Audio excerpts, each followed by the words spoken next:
नमस्कार, भारत समाचार देख रहे हैं आप और मैं हूं आपके साथ प्रियव्रत दीक्षित। चलिए खबरों की शुरुआत कर लेते हैं देहरादून से। बड़ी खबर, जहां पर उत्तराखंड महिला कांग्रेस ने सीएम आवास कूच किया तो वहीं महिला प्रदेश अध्यक्ष ज्योति रौतेला के नेतृत्व में सीएम आवास कूच किया गया। महिला आरक्षण, महिला अपराध के मुद्दों को लेकर विरोध देखने को मिल रहा है। लिव इन रिलेशनशिप का मुद्दा भी इस विरोध प्रदर्शन में शामिल रहा। प्रदर्शन में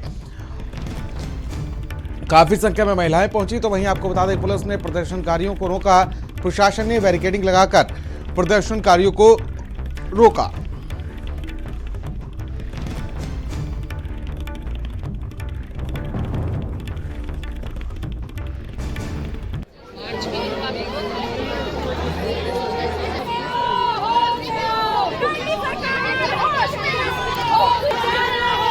तो देखिए, धामी सरकार के खिलाफ प्रदर्शन करती हुई ये महिलाएं नजर आ रही हैं। महिला अपराध के मुद्दे पर सीएम आवास कूच किया तो वहीं आपको बता दें कि पुलिस ने इन प्रदर्शनकारियों को बैरिकेडिंग लगाकर रोका। तस्वीरें आप देख सकते हैं किस तरीके से महिलाएं प्रदर्शन करती हुई नजर आ रही हैं। महिला कांग्रेस ने सीएम आवास कूच किया और इस दौरान प्रदर्शन करते हुए नजर आए।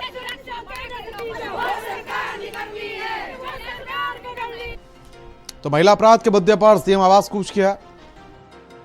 देखिए, आप देख सकते हैं कि जब से ये सरकार, भाजपा सरकार हमारे उत्तराखंड में आई है, तब से महिलाएं बेहाल हैं। महिला सुरक्षा की अगर ये लोग बातें करते हैं, बेटी बचाओ बेटी पढ़ाओ का नारा देने वाली झूठी सरकार, आज महिलाएं इनके राज्य में बिल्कुल भी सुरक्षित नहीं। हम लोग भी 2 बच्चे हमारे हैं, घर से बच्चों को निकालने में भी आज की डेट में डर लगता है, क्योंकि महिलाएं वाकई ही सुरक्षित नहीं। जगह जगह आप जितने प्रदेश जिले हैं, क्षेत्र हैं, आप देखेंगे कि बलात्कार की घटनाएं बढ़ती जा रही हैं। बेरोजगारी, क्या हमारी माताओं ने अपना बलिदान देके, इसलिए उत्तराखंड सरकार, यहाँ पे हम लोगों ने उत्तराखंड राज्य बनाया था। हमारी माओं ने अपने प्राणों की आहुतियां दी हैं, हमारी बहनों ने अपने प्राणों की आहुतियां दी हैं। लेकिन ये उत्तराखंड हमने इसलिए नहीं बनाया था कि यहाँ पे हमारी महिलाएं सुरक्षित ना। युवा बेरोजगार है, महिलाएं असुरक्षित महसूस कर रही है, स्वास्थ्य सुविधाएं नहीं है, कमजोर भू कानून लाने का काम ये सरकार करती है। यूसीसी लाती तो लिव इन को लागू करके उत्तराखंड को शर्मसार करने का काम जो सरकार करती है, उसके खिलाफ ये धरना प्रदर्शन है। और हमारी मांग है कि मोदी जी ने जिस 33% आरक्षण को पास करने का काम करा, उसको तुरंत लागू किया जाए और महिलाओं को विधानसभा और लोकसभा में प्रतिनिधित्व करने का मौका मिला। और यहाँ प्रदेश में भाजपा ही सरकार आई है 2017 के बाद। हम लगातार देख रहे हैं, यदि सबसे ज्यादा भुक्तभोगी या सबसे ज्यादा शोषण किसी का हुआ है तो वो मातृशक्ति है।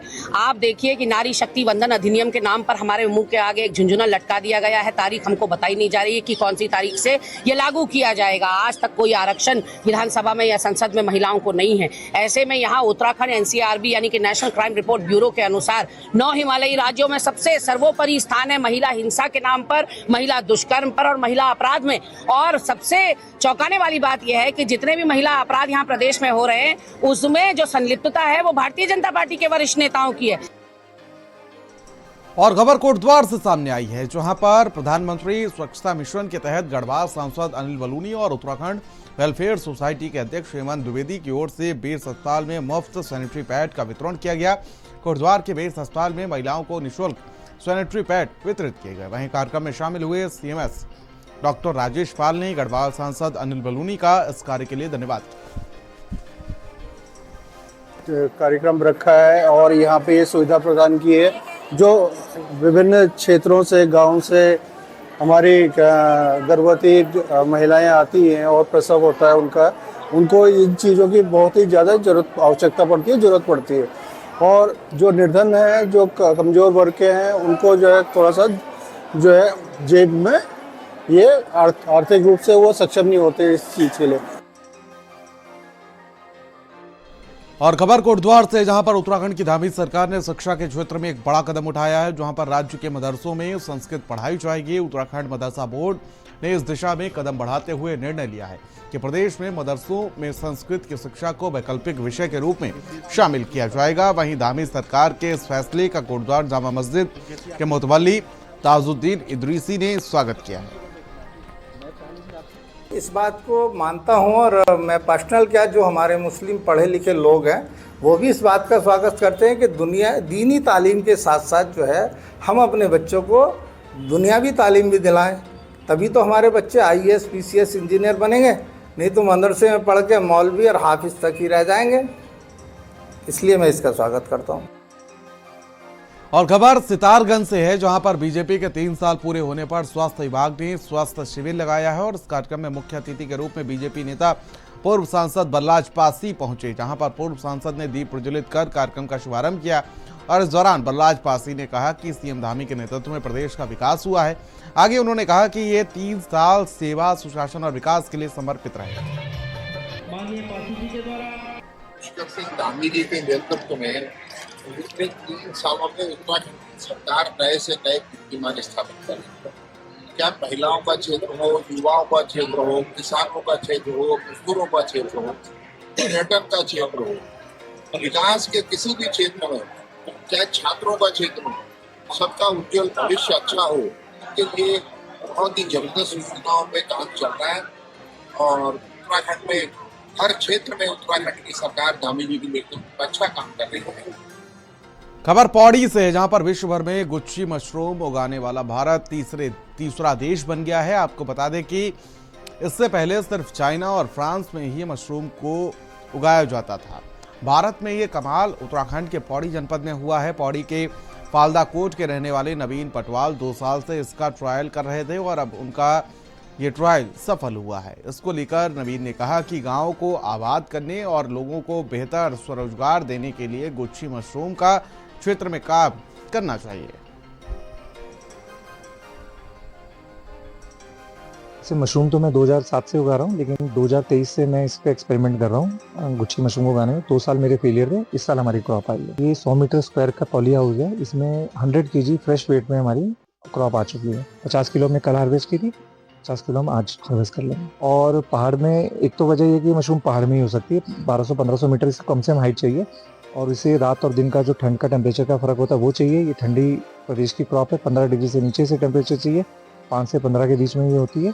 तो ये वजह थी पहाड़ की। और फिर मैं होम टाउन अपने ग्राम फलदाकोट और कोट ब्लॉक में आया और फिर मैंने एक पॉली हाउस सेलेक्ट किया और यहाँ फाइनल ट्रायल इस बारी हमने किया। उससे पहले हम केवल लैब लेवल पर ट्रायल कर रहे थे। हल्द्वानी में नगर निगम की पहली बैठक का आयोजन हुआ और इस बैठक में 29 प्रस्तावों पर मोहर लगी। आपको बता दें कि लगभग 163 करोड़ की लागत से 29 प्रस्ताव।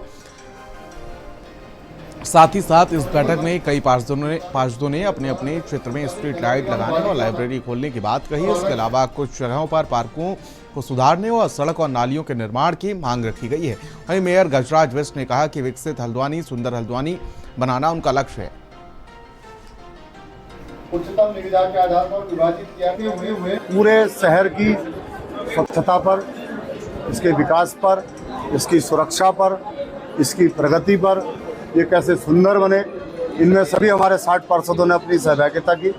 और सभी ने मैं धन्यवाद देता हूँ सभी पार्षदों को कि उन्होंने बड़े प्यार से, बड़ी शांतिपूर्वक, बड़े धैर्य के साथ इस बैठक को संपन्न किया है।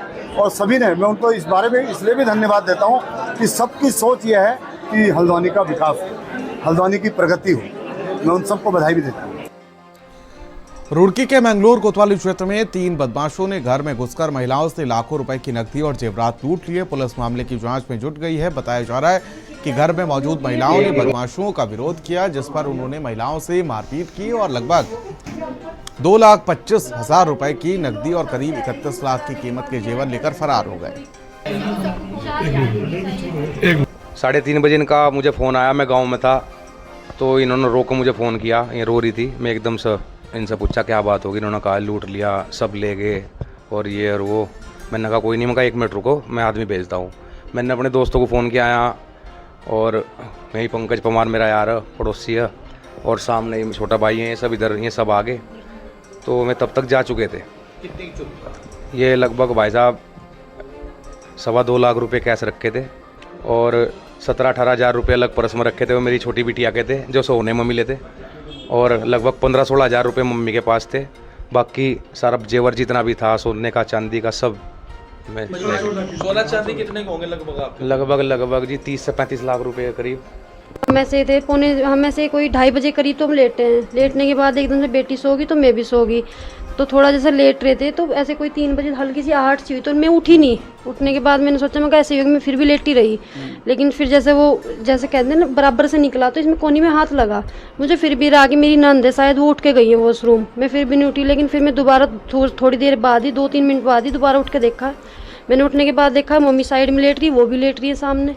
तो मैंने कहा फिर किसका लगा। मैं ऐसे ही एकदम कमरे के पर्दे से बाहर से को आई थोड़ा निकल के, तो जैसे मैं आई तो देखा मैंने जीने के पास था एक तो, और एक जना इधर था, 3 जने दिखाई दिए मुझे। अच्छा। तो उन्होंने ज्वेलरी वगैरह सब ले रखी थी। उसके बाद देखा पहले तो वो कमरा, फिर हमने उस कमरे में गए, वो भी कमरा खाली था और इधर का भी। कोतवाल साहब ने मुझे मॉर्निंग में बताया था, हमारे सब इंस्पेक्टर और एफएसएल की टीम ने जाके उस पर्टिकुलर जगह पे विजिट किया है।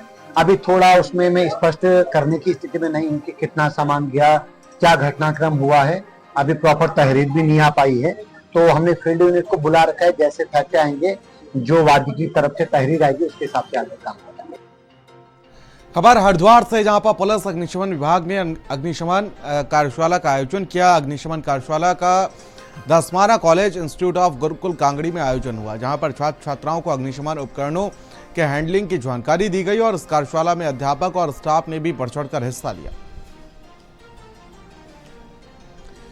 देहरादून से खबर, जहां पर फर्जीवाड़ा कर बना दी परिवार की रजिस्टर की नकल। जहां पर सीएससी सेंटर खुशालपुर का फर्जीवाड़ा सामने आया, जहां पर वीडियो शार्दुल सिंह ने सहसपुर थाने में तहरीर दी है। फर्जी परिवार रजिस्टर की नकल के जरिए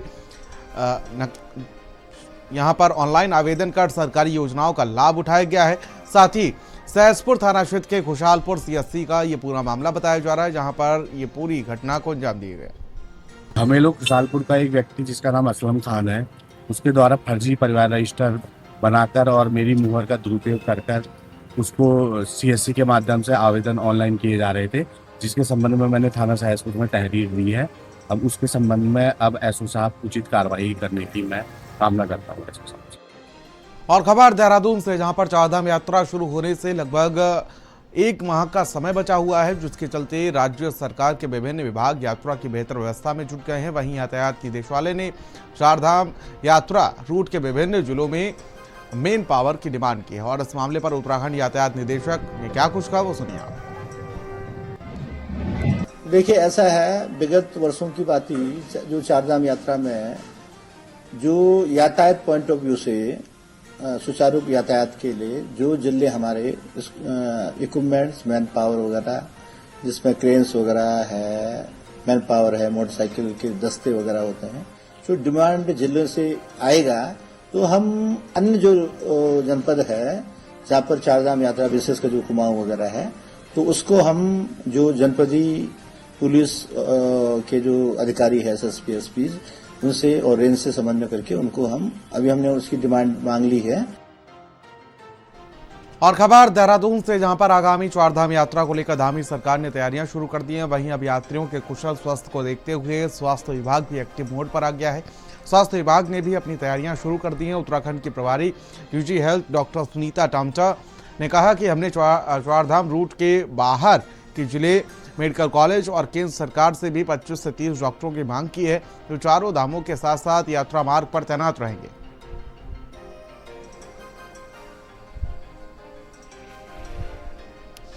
कुछ हम मेडिकल कॉलेज से मंगा रहे हैं और कुछ इस बार गवर्नमेंट ऑफ इंडिया से हमने जो डिमांड करी है अराउंड 25-30 के अराउंड कि हमको विशेषज्ञ वो भी दें, जैसे फिजिशियन है या सर्जन है, ऑर्थो है और गायनी। तो 4 स्पेशलिस्ट की डिमांड हमारी गवर्नमेंट ऑफ इंडिया से भी हुई है बात, तो शायद वो भी हमें देंगे।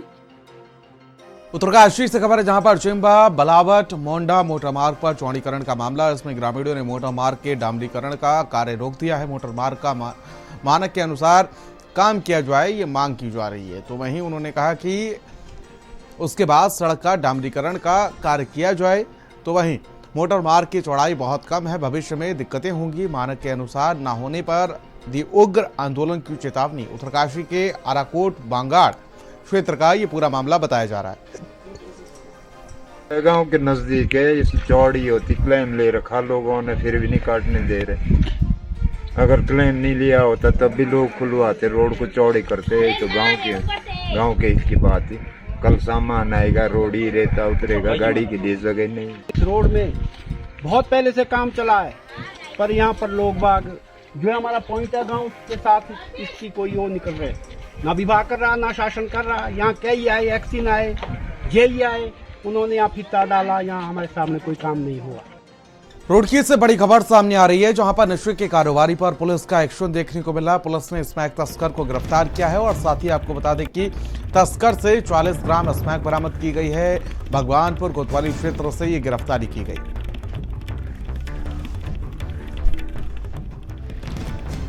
तस्कर से 40 ग्राम स्मैक बरामद की गई है।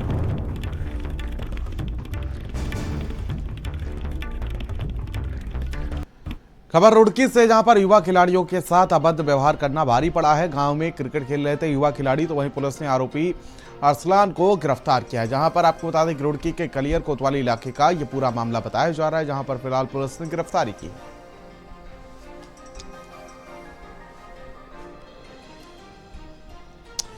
रुड़की से बड़ी खबर, जहां पर आपको बता दें कि पुलिस ने अवैध तमंचाधारी को गिरफ्तार किया है। खुलेआम तमंचा लेकर घूम रहा था आरोपी, तो वहीं पुलिस ने आर्म्स एक्ट के तहत मुकदमा दर्ज किया है।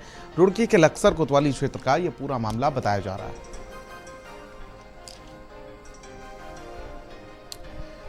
खबर पौड़ी से, जहां पर धामी सरकार के 3 साल पूरे होने पर लक्ष्मण झूला स्थित वानप्रस्थ घाट पर गंगा आरती और दीपोत्सव कार्यक्रम का आयोजन किया गया। इस अवसर पर 1001 दीप प्रज्वलित किए गए। कार्यक्रम में जिलाधिकारी डॉक्टर आशीष चौहान शामिल हुए, जहां उन्होंने कहा कि सेवा, सुशासन और विकास के 3 वर्ष पूरे होने पर जनपद भर में विभिन्न कार्यक्रम आयोजित किए जा रहे हैं।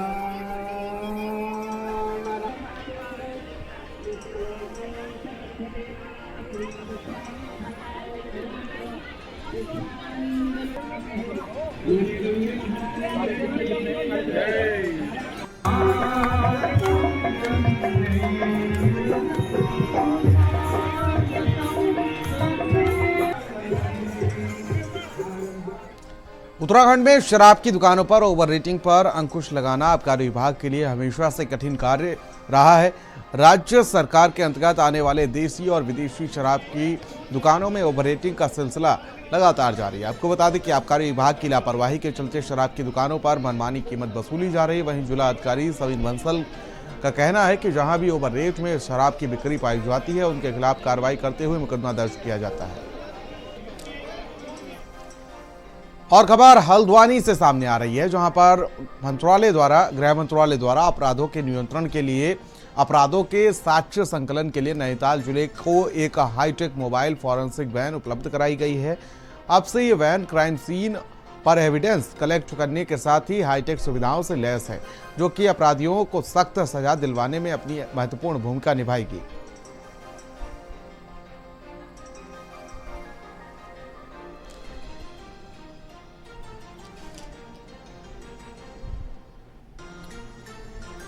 तो अपराधों के नियंत्रण के लिए हाईटेक वैन अब कहीं ना कहीं कारगर साबित हो रही है। गृह मंत्रालय द्वारा यह वैन उपलब्ध कराई गई है।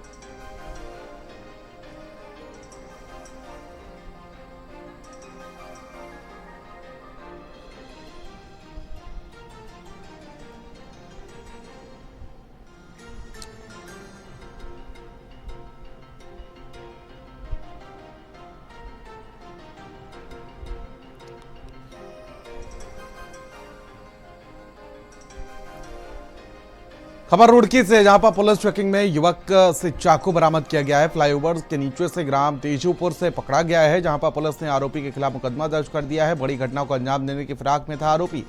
रुड़की के भगवानपुर कोतवाली इलाके का ये पूरा मामला बताया जा रहा है, जहां पर फिलहाल आपको बता दें कि पुलिस ने आरोपी को पकड़ लिया है और फ्लाईओवर के नीचे से उसको गिरफ्तार किया गया है। जहां पर आपको बता दें कि फिलहाल बड़ी घटना को अंजाम देने की फिराक में था, जिससे पहले ही पुलिस ने उस आरोपी को पकड़ लिया है।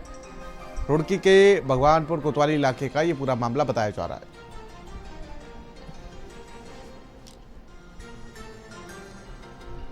खबर रुड़की से, जहां पर पुलिस की बाल भिक्षावृत्ति के खिलाफ मुहिम ऑपरेशन मुक्ति अभियान के तहत रुड़की यातायात पुलिस और एनसीसी कैडेट्स ने ट्रैफिक पुलिस लाइन से एक जागरूकता रैली निकाली और इस रैली के माध्यम से जनता को जागरूक किया। साथ ही इस रैली का लक्ष्य छोटे छोटे बच्चों को भिक्षा न देकर, शिक्षा देकर उनका भविष्य सुधारना है। आपको बता दें जागरूकता रैली को एसपी देहात शेखर चंद्र सुहाल ने रवाना किया।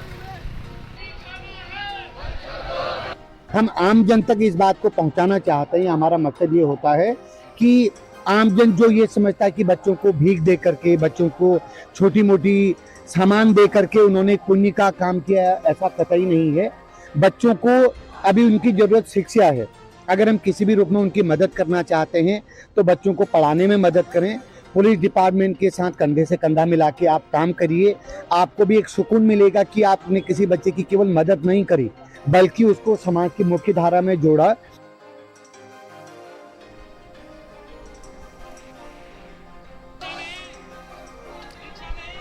तो एसपी देहात ने रैली को रवाना किया और भिक्षावृत्ति को बंद करने को लेकर यहां पर ये रैली निकाली गई और लोगों को जागरूक किया गया।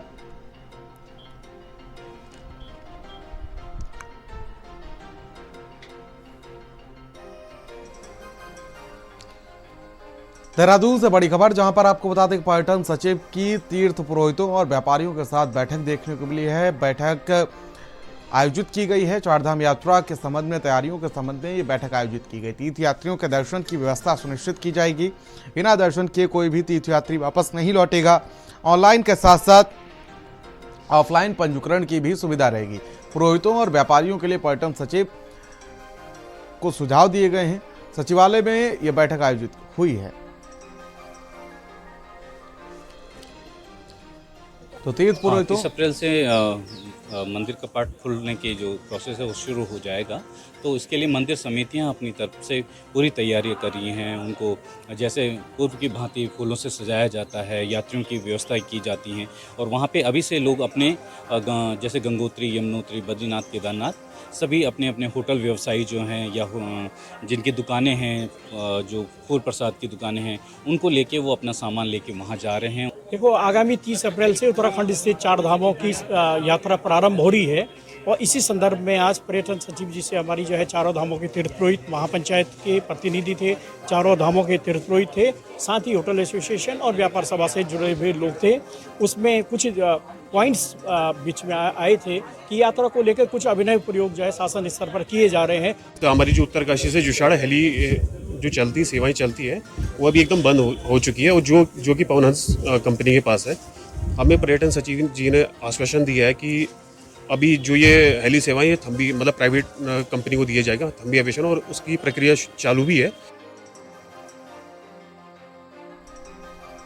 और खबर हरिद्वार से, जहां पर अर्धकुंभ 2027 की तैयारियों में हरिद्वार पुलिस जुटी हुई है। आपको बता दें, कुंभ मेले की सुरक्षा और यातायात व्यवस्थाओं को लेकर पुलिस ने कमर कस ली है। एसएसपी प्रवीण सिंह डोभाल की अध्यक्षता में पुलिस मुख्यालय में समीक्षा बैठक हुई, जिसमें कुंभ के दौरान अस्थायी थानों, जवानों की तैनाती, संसाधनों की उपलब्धता और यातायात प्रबंधन पर चर्चा की गई। साथ ही बैठक में शाही स्नानों के दौरान रूट प्लानिंग, जल पुलिस के संसाधन और पार्किंग व्यवस्था और हिल बाईपास के उपयोग को लेकर निर्देश दिए गए।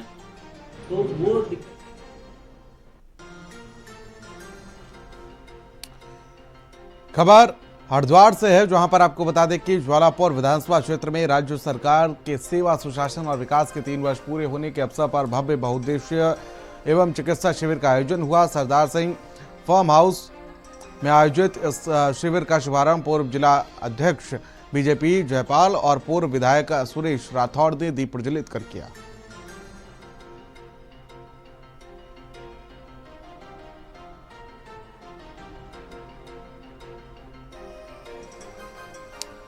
और उत्तराखंड की खबरों में फिलहाल मेरे साथ इतना ही। मुझे दीजिए इजाजत। नमस्कार।